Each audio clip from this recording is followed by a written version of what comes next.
자, 오늘 하는 말씀은 누가복음 2장 44절부터 보시겠습니다. 누가복음 2장 44절.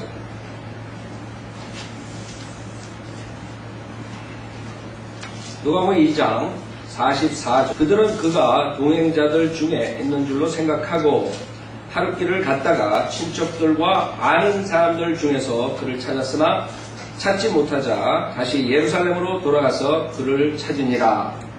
자, 지금 예루살렘에 갔다가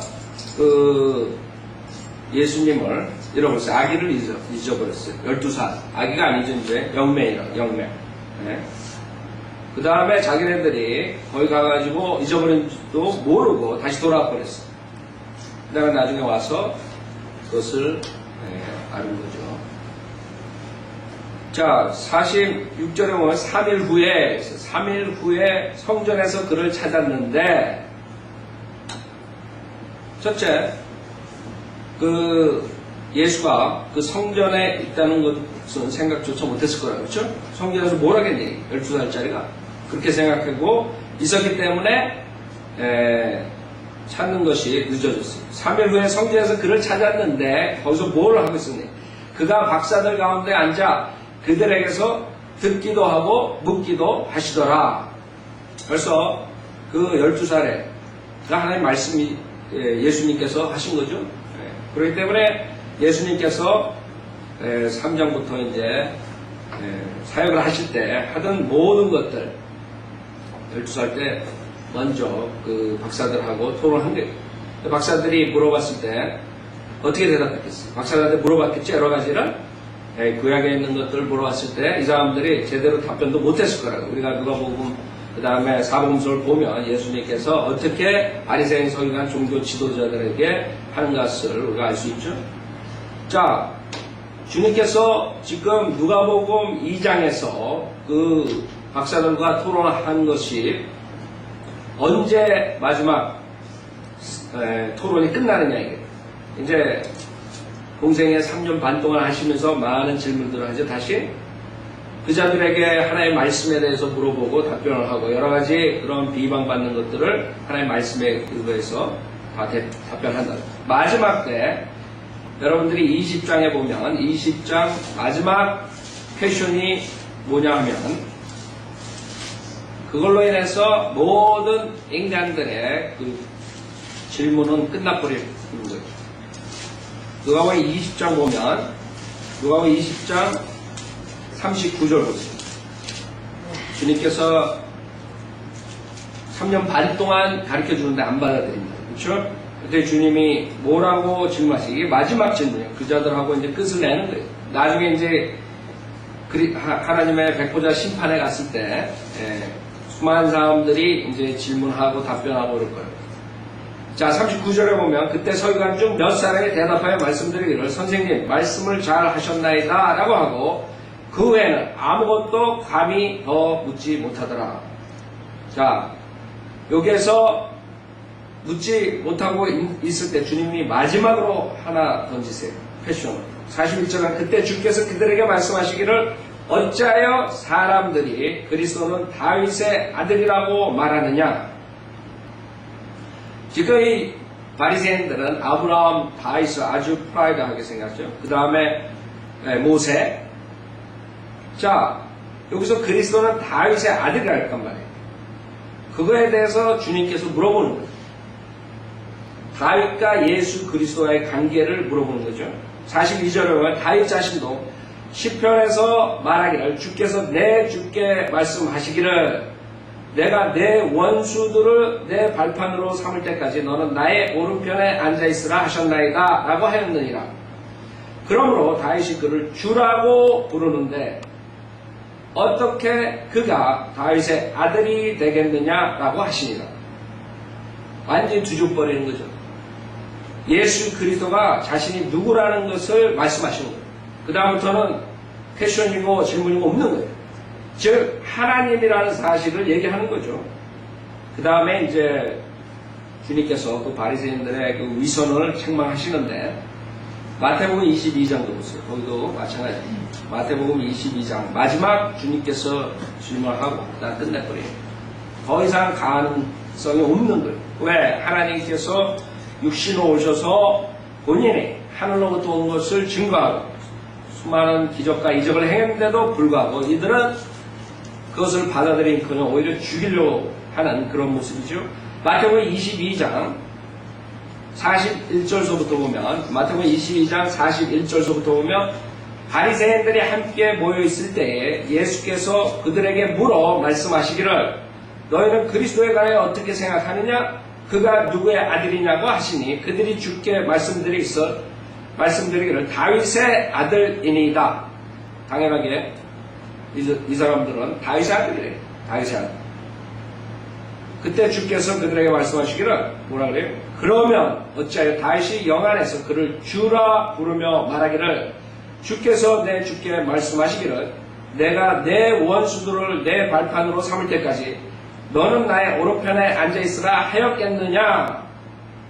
그러므로 만일 다윗이 그를 주라 부른다면 어떻게 그가 다윗의 아들이 되겠느냐고 하시니 그래서 주님의 신성을 말씀하십니다.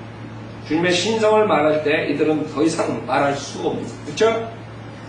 46절 주께 단 한마디도 대답할 수 있는 자가 없고 그날부터 더 이상 주께 감히 묻는 자도 없더라. 주님께서 주님의 신성을 말씀하셨다고요. 주님이 오셔가지고 본인이 하늘에서 오고 그 다음에 죄인들 구원해 주시러 오시고 모든 것들을 프로브했는데도 불구하고 3년 반 동안 안 믿은 이 자들. 하나님께서 본인이 하늘로부터 오신 육신으로 나타나신 하나님이라는 것을 얘기한다.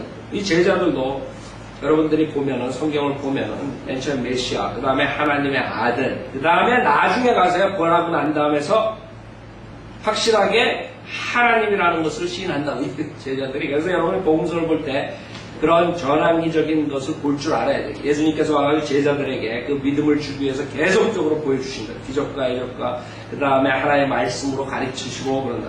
나중에도 이 자들은 자체를 못 깨닫는 거예요. 구약에 있는 부활에 대한 것들, 뭐 이런 것들을 전혀 모르는 거예요. 그래서 여러분들이 복음서를 보고 우리가 복음을 전하고 그럴 때 있지만 교리적으로 여러분이 분명하게 바울 서신에서 교회 시대의 은혜 복음이 나와야 됩니다. 그러면 복음서에는 아직까지 율법 시대 하에서 주님께서 사역하시는 중이란 말이에요. 그래서 여러분들이 그런 전환기적인 것을 볼 줄 알아야 돼요. 자, 그래서 주님께서 마지막 그런 질문을 하는 거예요. 여기서부터 시작해서 누가복음 2장에서 처음 주님께서 말씀하신다. 근데 처음 말씀하시는데 뭐를 말씀하시냐?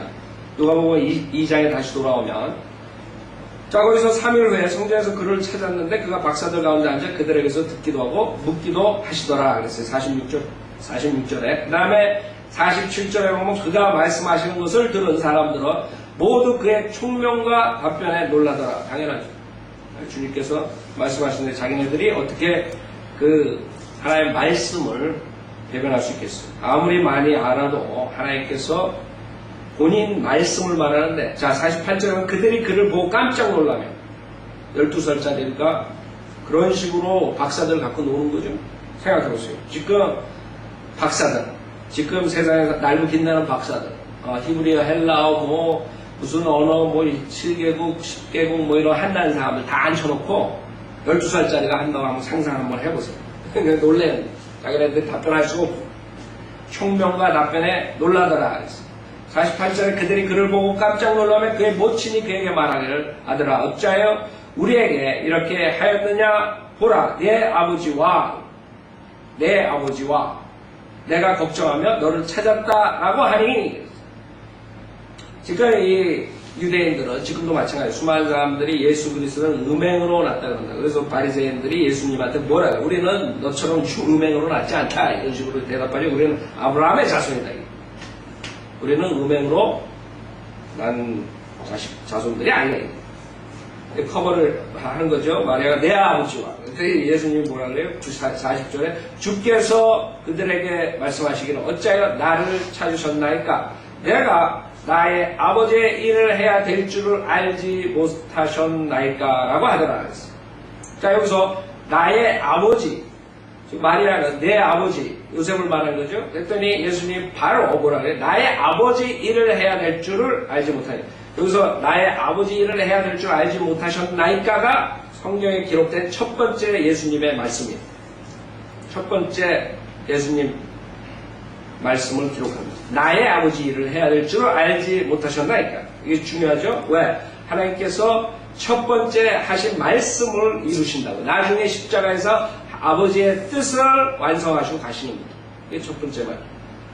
제일 먼저 주님이 말씀하신 것을 기록한 것이죠. 그 전에 여러 말들을 했겠죠. 이 박사들에게 말하고 여러 가지 듣기도 하고 묻기도 하고 부모들하고 얘기하고 뭐 마리아랑 얘기 그런 것들은 기록된 게 없죠. 성경에. 예수님의 처음 말한 것이 기록된 게 지금 여기 49절에 나옵니다.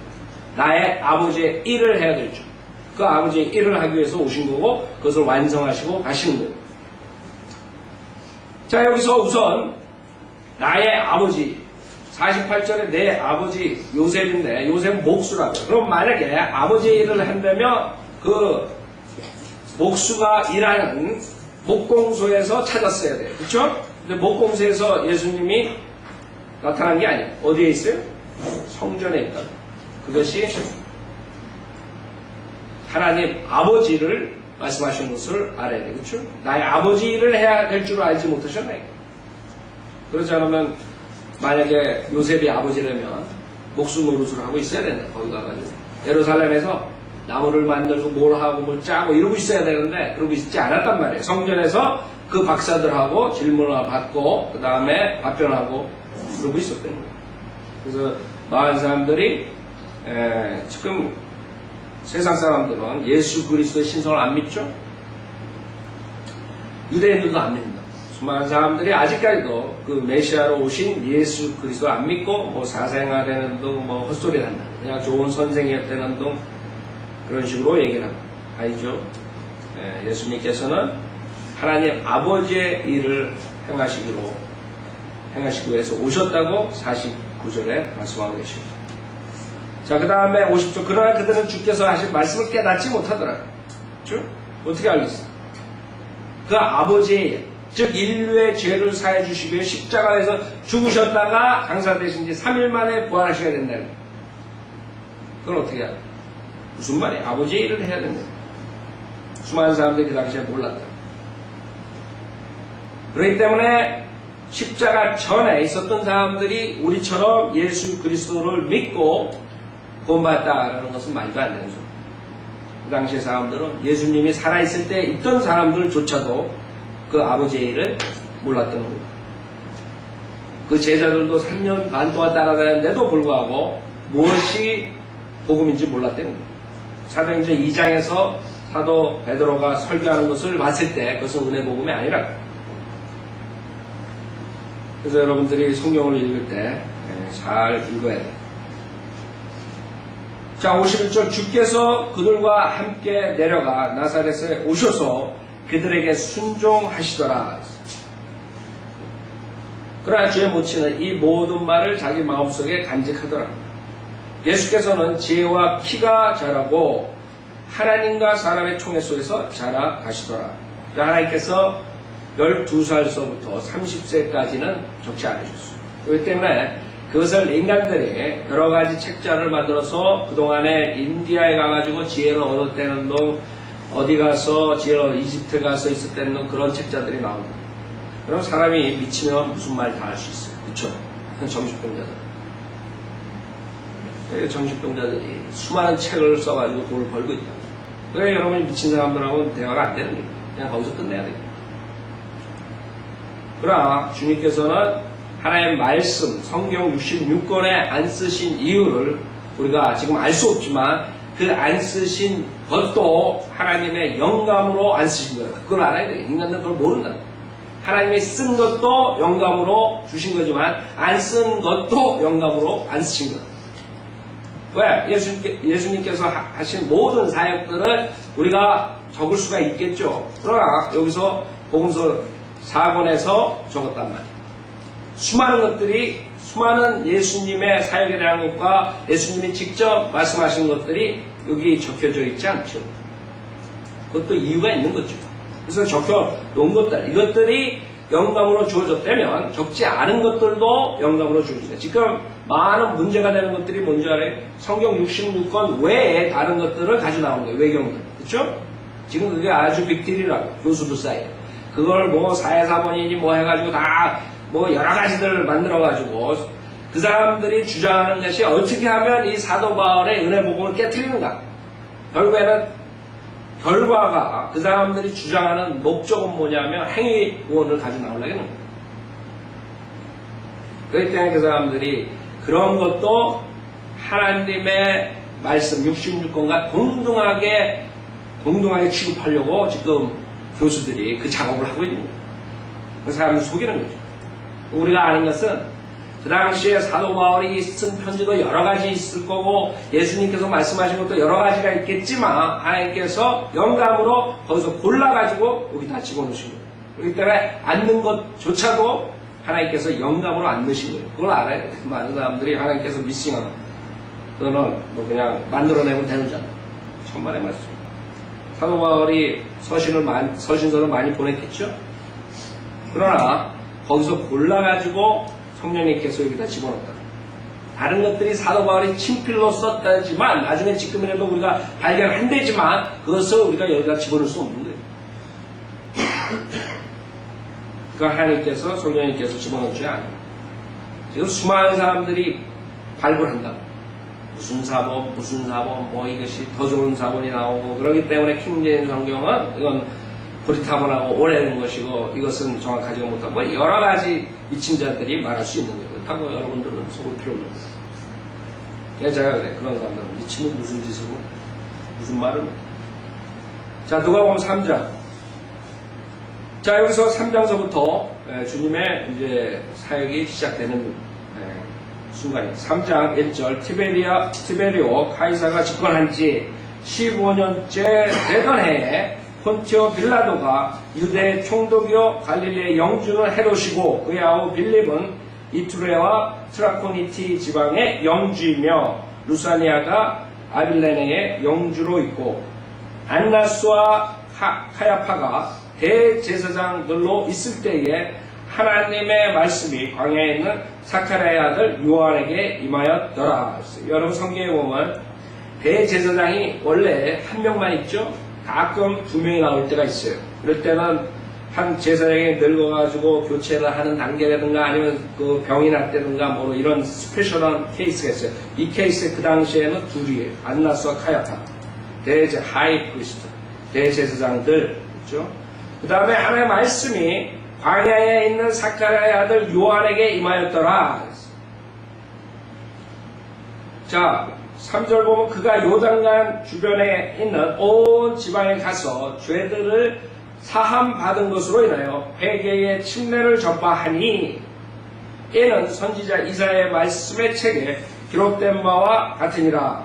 말씀하시기를 광야에 외치는 자의 음성이 있어 주의 길을 예비하고 그의 길들을 곱게 하라. 자 우선 3절을 보세요. 3절이 굉장히 중요한 거예요. 우리가 복음서를 가지고 우리가 하나님의 말씀을 전파할 때가 많이 있어요. 그렇죠? 예수 그리스도의 생애를 보고 예수님께서 오셔서 죄인을 구원해 주시러 오시고 죽으시고 장사되시고 부활하셨다. 여러 가지로 가지고 나오시는데 그 중에 많은 사람이 착각하고 있는 게 이 누가복음 3장 3절이 우리가 지금 전하는 이 복음이라고 가르치고 있어요. 3절 다시 보세요. 자세히 보면 그가 요단강 주변에 있는 온 지방에 가서 죄들을 사함 받은 것으로 인하여 회개의 침례를 전파하니 침례 요한이 전하는 이 회개의 침례랑 지금 교회 시대에 우리가 구원받고 주는 침례랑 틀린 거예요. 여기서 회개의 침례를 준 이유가 뭐냐면 죄들의 사함 받은 것으로 인하여 즉 이스라엘 사람들 그 다음에 구약 때에 주님께서 죄들을 사해 주셨다 이거죠. 자, 사도행전 2장이 문제가 되는 거죠. 사도행전 2장 38절을 보세요. 사도행전 2장 38절은 모든 교단들이 카톨릭서부터 장로교, 감리교 모든 교단들, 베프티스트 외, 바이블 빌리버 외 모든 교단들이 구원론을 가리키는 구절이에요. 중요한 구절이에요. 요한 웨슬리도 그랬고 그 칼빈도 수많은 사람들이 이 사도행전 2장 38절을 가지고 구원론을 가리키고 있어요. 그러나 바이오빌리버들은 사도행전 2장 38절은 지금 우리가 전파하는 은혜 복음이 아니라고 가르치고 있어요. 두 가지가 굉장히 큰 차이예요. 하나는 지옥으로 보내는 거고 하나는 하늘나라로 보내는 거예요. 둘 중에 하나가 맞으면 하나는 지옥으로 보내는 거예요. 무시무시한 교리라고. 사도행전 2장 38절로 수많은 사람들이 지옥에 갔을 거라고. 우리가 올라가봐서 이제 올라가가지고 보겠지만 지금 사도행전 2장 38절은 공식적으로 모든 교단들이 구원론으로 가리킵니다. 만약 이걸 믿으면 이것은 물로 침례를 줌으로써 세례를 줌으로써 죄사함을 받는다는 것을 가리키는 침례 중생 교리를 가리킵니다. 행위구원입니다. 수많은 사람 지옥으로 보내는 거예요. 캐톨릭에서. 그것을 개신교에서 받아가지고 나와가지고 자기의 교리 문답서에다가 제일 위에다가 써놓는 감리교고 장로교고 루터란 교회고 수많은 사람들이 사도행전 2장 38절을 교리 문답에다가 갖다 놓는 거예요. 자, 사도행전 2장 38절로 인해서 수많은 사람이 지옥 갔을 거라고. 그 사람들이 겉으로 보기에 크리스찬 같았지만 우리가 올라가 보면 없는 거예요. 왜? 사도행전 2장 38절을 붙들고 있기 때문에. 사도행전 2장 38절이 뭐예요? 베드로가 그들에게 답변하기를 회개하라. 그리고 죄들을 사함 받은 것으로 인하여 너희 각자는 예수 그리스도의 이름으로 침례를 받으라. 그리하면 너희가 성령의 선물을 받으리라. 제가 이걸 가르칩니다. 여러분도 바이블리가 되기 전에 이 구절을 구원론으로 알았을 거라. 첫째, 이것은 구원론이 아니에요. 여기서 회개하라. 그리고 죄들을 사함 받은 것으로 인하여. 자, 아까 누가복음 3장 3절에서 있던 거랑 똑같은 거예요. 죄들을 사함 받은 것으로 인하여. 그래서 여러분들이 죄들을 사함 받았었기 때문에 과거에 4,000년 동안 주님께서 죄들을 사해 주셨기 때문에. 그렇죠? 사함을 받기 위해서가 아니에요. 여러분이 I went to jail for killing man. 그러면 for killing man. 아, 내가 사람을 죽이기 위해서 제일에 갔다가 아니죠. 사람을 죽였기 때문에 제일에 갔다는 거예요. 무슨 말이냐면 여기서 for라는 단어 때문에 결국에 많은 사람들이 헷갈리는데 예수 그리스도의 이름으로 죄들의 사함 받은 것 때문에 사함을 과거에 해줬기 때문에 너희들이 이제는 예수 그리스도의 이름으로 침례를 받으라. 죄를 사함 받기 위하여가 아니에요. for를 그렇게 해석해버리면 그냥 끝나는 거예요. 죄 사함을 받기 위해서 침례를 받으라가 아니라. 그래서 구약의 이 사람들은 어떻게 됐어요? 죄 사함을 받았다고요. 모의 메스에서 애니멀, 짐승의 피로 인해서. 자, 마태복음 26장을 보겠습니다. 마태복음 26장.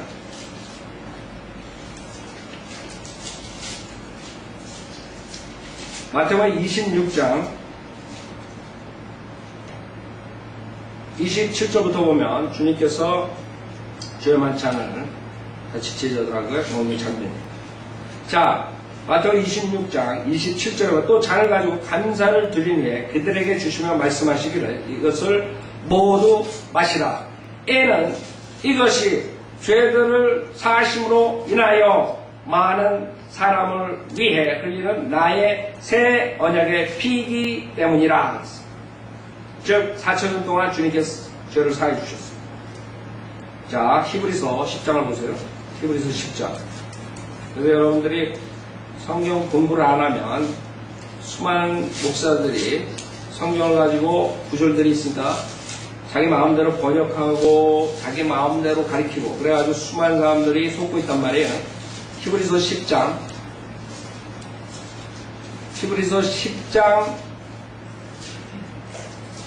3절부터 보면 히브리서 10장 3절부터 보면 구약시대에 어떻게 주님께서 하셨는가 그것에 대해서 말씀하신다고.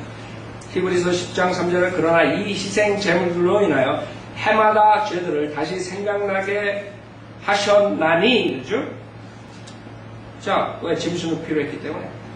예수 그리스도께서 완전한 구속사역을 하기 전이기 때문에 해마다 죄들을 다시 생각나게 하였나니. 4절에 보면 이는 황소들과 그 다음에 염소들의 피로는 죄들을 제거하는 것이 불가능하기 때문이라고 했습니다. 자, 그렇기 때문에 죄들을 제거하지 못하셨죠. 못하셨고 4천 동안. 그래서 예수님께서 오실 때 침례요한이 뭐라 했어요? 죄를 제거하는 어린 양. 첫째야. 근데 개혁성에 뭐라 했어요? 죄를 제거하는 게 아니라 죄를 지고 가는 어린 양. 이래가지고 바옥수가 거기서 죄를 졌다. 침례받았죠. 그래서 인류의 죄를 그때 다 지고 그때서부터 사역한. 그건 죄 짓고 사역한 거예요. 3년 반은 말도 안 되는 소리 하는 거예요. 병자된 성경이 얼마나 무서운지 알아요. 죄들을 제거하는 것이 불가능하기 때문이라는 것입니다. 히브리서 9장 21절부터 보면 히브리서 9장 21절 보세요. 더 나아가 그는 피를 가지고 성막과 섬기는 데에 쓰이는 모든 기명들에 뿌렸네요. 구약 때의 모습이요. 동물의 피로. 22절에 보세요. 율법에 따르면 거의 모든 것이 피로써 정결케 되나니 피 흘림이 없이는 죄사함이 없느니라. 분명하게 예수 그리스도에 대한 것이 아니라 뭐예요? 율법하에. 율법하에 동물의 피로써 뭐를 해줬다는 거예요? 죄 사함을 해줬다는 거예요. 죄를 제거하신 게 아니라 그냥 일시적으로 죄를 사해 주셨다는 거예요. 자, 출애굽기 34장 보세요. 여러분이 분명하게 성경을 보면은 죄 사함과 죄 일시적으로 사해 주신 것과 죄를 제거해 주신 것과 틀린 거죠. 출애굽기 34장 생각해보세요. 이런 성경 공부를 하지 않으면 당연하게 사람들은 여러 가지 교리들, 이단 교리를 가져나올 수 있는 제사한다, 죄를 제거하는 것과 차이점도 모르고 구속과 제사함의 차이점을 모르고 죄를 사해줬기 때문에 한 것이랑 죄를 사하기 위해서 한 것이랑 차이점을 모르면 구약과 신약과 분별할 수가 없는 겁니다. 출애굽기 34장 6절 보면 34장 출애굽기 34장 6절 주께서 그의 앞을 지나시며 선포하시기를 주로다 자비롭고 은혜로우며 오래 참고 선함과 진리가 풍성한 주 하나님이로다. 자비를 수천 배까지 간직하며 죄악과 허물과 죄를 용서하나 죄사함이죠. 헌법자가 왜? 결코 깨끗게 되지는 아니하리라. 왜요? 일시적으로 죄를 사해줬지만 완전하게 죄를 제거해 주신 것이 아니라 이게. 그러니까 사람들은 워스빅 때 단어 하나 바꾸고 전치사 하나 바꿔가지고 변개시키는 거. 그냥 식은 죽 먹기죠. 히브리서 다시 9장 보세요. 아까 말씀. 자, 그러면 지금 죄사함을 주님께서 4천 동안 해주셨어요. 동물의 피로써. 그러나 죄를 제거해 주진 않으셨어요. 자, 그래서 히브리서 9장에 보면 그것에 대해서 말씀하신 영원한 구속에 대해서. 자, 히브리서 9장 12절에 보면 히브리서 9장 12절 염소와 송아지의 피로 아니하고, 자, 4천년 동안은 염소와 송아지 피로 죄사함을 해주셨어요. 그러나 죄를 제거해 주진 않으셨어요. 근데 예수님이 오셔가지고 염소와 송아지의 피로 아니하고 오직 자신의 피로 한 번 성소에 들어가셔서 우리를 위하여 영원한 구속을 이루셨네. 이거는 우리는 이거는 그 당시에 사도행전 2장에서 베드로가 주시들한테 구약에 약속된 하나님의 언약을 정하는 것이 아니라 우리는 이것을 믿는 거예요. 영원한 구속.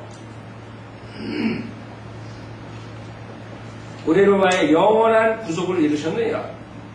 염소와 황소와 염소의 피와 암송아지의 제도 불결한 자들에게 뿌려 그 육체를 정결케 함으로써 거룩하게 한다며 하물며 영원하신 성령을 통하여 흠없는 자신을 하나님께 드린 그리스도의 피가 어찌 죽은 행실에서 나의 양심을 정결케 하여 살아계신 하나님을 섬기게 하지 못하겠느냐. 이런 연유로 그렇죠. 쭉 나옵니다. 그는 새 언약의 중보자이시니 이는 첫 언약 때 범죄한 것들을 구속하시려고 죽으심으로써 부르심을 받은 자들로 그 영원한 유업의 약속을 받게 하시려는 것이라. 그래서 여러분 죄사함과 구속의 차이점을 아셔야 돼요. 로마서 3장을 보세요. 그래서 사도 바울 서신을 보면 자 로마서 3장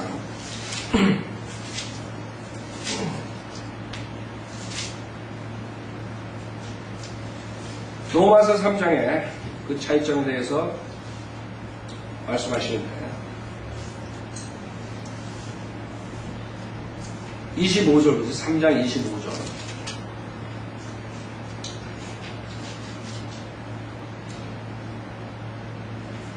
로마서 3장 25절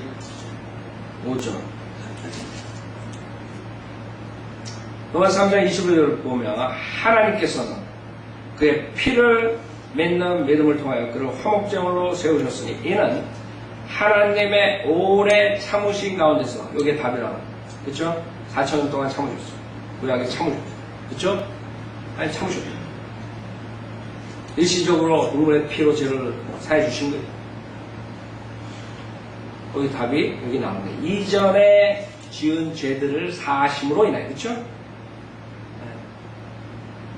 이전에 지은 죄들을 즉 4,000년 동안 주님께서 사해 주셨다. 이전에 지은 죄들을 사하심으로 인해 그의 의를 선포하려 하시며 주님께서 당연히 동물의 피로 과거의 죄들을 용서해 줬을 때 무슨 타당한 이유가 있어요? 구속은 완전한 구속은 이루어질 수가 없는 동물의 피로서 그냥 이유 없이 그냥 용서해 줄 수가 없는 거예요. 그렇기 때문에 그의 의를 선포하려 하시며 이제는 하나님께서 그의 의를 선포하실 수가 있는 거예요. 왜? 본인 자신이 십자가에서 피를 흘려주셨기 때문에 합당합니다. 만약에 주님이 죽어주지 않으면 합당치 않다. 왜? 왜 죄들을 용서해 주냐? 사탄이 왜 죄들을 용서해 주냐? 26절에 곧 이때 자기의 의를 선포하시면 자신도 의롭게 되시고 또한 예수를 믿는 자도 의롭다 하려 하시니라. 쭉 나온다. 여러분들이 그 과거에 있는 죄들 그거에 대해서 지금 사도행전 2장 38절에서 다시 보세요. 사도행전 2장 38절에서 한 그 말이 실질적으로 누가복음 3장 3절에 침례 요한이 말한 것이랑 똑같습니다. 그렇기 때문에 여기서 침례를 누구의 이름으로 받으라 그래요? 여러분이 마태복음 28장 19절에 보면 우리에게 교회 시대에 준 명령이 있다. 주님께서 모든 민족들에게 가서 가르치라 그랬죠. 이스라엘이 아니에요. 네이션스 S가 들어가요. 민족들이라. 이방인들. 그때 가가지고 어떻게 하겠어요? 하나님의 아버지와 아들과 성령의 이름으로 침례를 주라. 그게 우리가 지금 교회에서 하는 게 2000년 동안. 근데 여기서는 사도행전 2장 38절에서는 그러지 않다. 왜? 4,000년 동안 구약에서 주님께서 죄들을 사함 받은 것, 사해 주신 걸로 인해서 이 이스라엘 사람들이 받아야 돼요. 특히 이스라엘 사람들은 그것을 위해서 오신 주님을 그 민족의 메시아로 오신 주님을 처형시켜서 죽여버렸어요. 그때 주님께서 이 사람들이 모르고 한 죄니까 용서해달라 그러고 죽으신다. 그 용서해달라 하는 그 말씀을 주님께서 사도행전에서 7장까지 성취하시려고. 그렇죠? 그것이 사도행전 2장에서 지금 한번 기회를 주는 거예요. 이 유대인들에게 민족적으로 그 용서를 해주시려고 그러는데 받아들인 사람이 있고 안 받아들인 사람이 더 많았죠. 그래서 38절에 보면 너희 각자는 예수 그리스도의 이름으로 침례를 받으라. 그 다음에 그리하면 너희가 성령의 선물을 받으리라. 이것도 틀리죠. 우리랑 교회 시대에 우리는 하나님의 말씀을 믿을 때, 구원받을 때 성령을 받는 거예요. 그 당시에 이스라엘 백성들은 실질적으로 과거에 주님께서 죄들의 사함을 해주신 것을 위해서 예수 그리스도의 이름을 침례를 받으면 성령을 받는 그런 체제하에서 지금 사도행전 2장, 3장 얘기하는 거예요. 여러분들이 성경을 읽을 때 그렇게 안 읽으면 이제 어떻게 되냐? 가톨릭에서 나온 침례 중생이 이제 물침례를 받아야 구원을 받는다는 그런 교리를 그 감리교, 장로교, 울트라교의 그런 성공의 이런 사람들이 자기의 교리로 채택을 하게 돼요. 그래서 여러분들 장로교 목사들 설교할 때 한 번은 예수 믿으면 구원받는다 그랬다. 그 다음에는 세례받아야 구원받는다 그랬다. 막 그렇게 혼동되는. 자기네도 혼동될 수밖에 없어요. 왜? 자기네 교리서에 사도행전 2장 38절이 있단 말이에요. 헷갈릴 수밖에 없어요. 그래서 지금 사도행전 2장을 보면 여러분들이 분명히 알 수 있다고요. 이게 2장에 그 말하는 대상들이 누구예요? 14절, 2장 14절에 보면 그때 베드로가 11사도와 함께 일어서서 목소리를 높여 그들에게 말하여 너희 유대 사람들과 예루살렘에 가는 모든 사람아, 유대교 사람들과 유대교로 개종한 사람들, 그 사람들을 향해서 지금 얘기하는 거라고. 그렇죠? 그래서 우리가 문맥을 보고 그 다음에 이 성경을 맞춰보면 누가복음 3장이 그 당시에 사도 베드로가 사도행전 2장에서 설교한 거랑 같다는 것을 여러분이 볼 수 있습니다. 자, 그 다음에 이것이 지금 누가복음 3장 3절, 4절, 5절 이것이 이사야서 40장을 보면 여러분이 알 수 있어요. 그것을 인용한 거예요. 이사야서 40장 보세요. 자, 지금 누가복음 3장 3절에서 회개 신뢰를 전파하니 4절 보면 이는 선지자 이사야의 말씀의 책에 기록된 바와 같으니라 그랬다고. 그렇죠? 네. 이사야의 책에 있던 거예요. 그럼 이사야의 책을 봐야죠. 이사야서 40장을 보세요. 이사야서 40장 가장 학자들이 문제를 일으키는 책이 이사야서 책이랍니다. 몇 가지 책들이 있는데 이사야서 책도 마찬가지입니다. 그래서 이 이사야가 뭐 40장부터는 뭐 다른 사람 썼대도 뭐 그런 이상한 헛소리들을 하고 있는 게 40장에 들어가서 완전히 스토리가 달라져요. 40장에 신약에 그 주님께 초림하시는 장면이 있다. 40장 3절을 보세요. 이사야서 40장 3절을 보면 광야에서 외치는 자의 음성이 있어. 침례 요한이죠. 광야에서 외치는 자의 음성이 있어. 너희는 주의 길을 예비하라. 침례 요한이 초림이라. 그렇죠? 자, 초림인데 갑자기 스토리가 조금씩 바뀌어져요. 사막에서 우리 하나님의 대로를 곱게 하라가 하이웨이라는 단어를 쓰죠. 하이웨이. 여러분 주님께서 재림하실 때 하이웨이라는 단어가 나온다고 그렇죠? 하나님의 대로 하이웨이를 통과해서 그 남쪽에서 북쪽으로 올라오신다고요.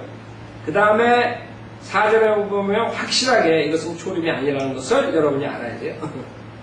4절에 보면 모든 골짜기는 솟아오를 것이며 초림 때 이런 일이 없었어요. 재림이라 분명. 그래서 여러분이 전환되는 것들을 알아야 돼요. 모든 산과 작은 산은 낮아질 것이라 구부러진 것이 곱게 되며 울퉁불퉁한 것들이 평탄케 되리라. 그렇기 때문에 베드로가 뭐라고 했어요? 이 과거의 선지자들은 자기가 그리스도의 영으로서 썼는데 그때가 무엇을 말하면 그 시기 그거 무엇을 말하는지 자기네들도 몰라가지고 공부하고 있는 중이라는 거예요. 몰랐는데 이걸 썼는데 3절, 4절, 5절에서 초림과 재림이 같이 나와버리니까 이 사람들이 보는 것은 여러분이 산에 멀리 저쪽에 몬타레 뒤쪽에 보면 산이 앞에 산이 있고 그 다음에 더 높은 산이 이렇게 나온다. 근데 여기서 봤을 때는 그 앞에 산이랑 뒤에 산이랑 붙어 있는 것 같아요. 마찬가지예요. 그때 선지자들이 봤을 때 앞에 초림의 산을 봤을 때 그 다음에 두 번째 재림의 산을 봤을 때 붙어 있는 것 같아요. 이쪽에서 봤을 때는. 근데 첫째 산과 둘째 산, 초림과 재림 사이에 있는 골짜기를 못 본 거예요. 그게 2000년이라는 세월이 온 거라. 근데 그 당시에 그럴 필요가 없었어요. 사도행전에서 7장까지 주님께서 기회를 줬을 때 만약에 이스라엘 백성들이 회개하고 받아들였으면 이사야서 40장 여기가 해결되는 거예요. 초림과 재림이 바로 올 수가 있는 거예요. 교회 시대 없이. 근데 이 사람들이 그 당시에 왜 하나님의 고난과 영광이 그렇게 나오는지 헷갈리는 거예요. 우린 지금 알 수 있죠. 이쪽 가서 보니까 이 산이 우리가 지나가고 있으니까 야 이거 죽어라고 뭐네 이러고 가는 거예요 지금. 네. 자 그래서 5절에 보면 주의 영광이 나타나게 될 것이며 그렇죠? 분명하게 재림이라는 거예요. 분명하게 재림. 모든 육체가 그것을 함께 보리니 이걸 보면 알 수 있다. 그 당시에 예수님은 그 팔레스타인 땅 밖으로 나가질 않았어요. 유럽도 안 가셨다고요. 근데 모든 육체가 그것을 함께 보리니 그랬단 말이에요. 그 분명하게 주님이 아니라는 거 알아요. 얘는 주의 입이 그것을 말씀하셨습니다. 그 다음에 40장 1절을 보세요. 제일 처음에 왔을 때 너희는 위로하라. 너희는 내 백성을 위로하라. 이스라엘. 크리스찬이 아니란 말이에요. 너희 하나님이 말하노라. 2절 너희는 예루살렘에 다정하게 말하며 그녀에게 부르짖으라. 그녀의 싸움이 다 되었고 그녀의 죄악이 용서받았나니. 여기서 지금 사도행전 2장 38절에 베드로가 설교한 내용이 여기 들어갑니다. 4,000년 동안 특히 이스라엘 백성들에게 율법을 줘가지고 그 죄악을 일시적으로 용서해 주셨었죠. 그것이 주님의 오심으로서 완전히 해결되는 것을 여기에 말씀하시는 거예요. 설교는 이스라엘과 재림에 대한 얘기지. 그렇죠? 그녀의 죄악이 용서받았나니 이는 그녀가 그녀의 모든 죄에 대하여 주의 손에서 배로 받았습니다. 재림이다. 아직 이스라엘 백성들에게 이 지금 이사야서 40장 2절에서 예언한 것이 이루어지지 않았습니다. 앞으로 이루어질 거라. 그래서 여러분이 성경을 볼 때 그런 식으로 만약에 보지 않으면 문제가 됩니다. 크리스찬이라고 말하는 사람은 크리스찬. 크리스찬은 사도행전 2장에서 없었어요. 크리스찬 제일 먼저 나오는 게 사도행전 11장에 가서 안티옥에서 나온단 말이에요. 크리스찬. 그래서 그러면 누가 보면 지금 3장을 읽을 때 이사야서 40장과 비교해보면 정확하다. 누가 보면 3장을 봤을 때는 우리가 무슨 교회 시대의 구원을 받는 거라는 뭐 이렇게 얘기할 수가 없는 거예요. 마찬가지 사도행전 2장 38절 마찬가지예요. 그래서 예배소에 보면 그 신비, 그리스도의 몸에 대한 신비를 누구한테 가르쳐줬다고요? 베드로한테 가르쳐줬다고요? 아니요. 사도 바울. 자, 누가복음 3장. 자, 하여간 오늘 이 구절이 중요하기 때문에 시간을 많이 우리가 여기서 썼는데 정확하게 여러분들이 그걸 알아야 돼요. 누가복음 3장 3절 다시 보시면 누가복음 3장 3절 그가 요단강 주변에 있는 온 지방에 가서 죄들을 사함 받은 것으로 인하여 회개의 침례를 전파하니 이는 선지자 이사야의 말씀에 책에 기록된 바와 같으니라. 말씀하시기를 광야에 외치는 자의 음성이 있어 주의 길을 예배하고 그의 길들을 곱게 하라. 그 다음에 5절 골짜기마다 메워지고 산과 언덕마다 낮아지며 굽은 곳들이 곧아지고 험한 길들이 평탄하여지며 모든 육체가 제일 하나님의 구원을 보리라고 하는도다 했더라. 자, 여기까지 오늘 마치죠.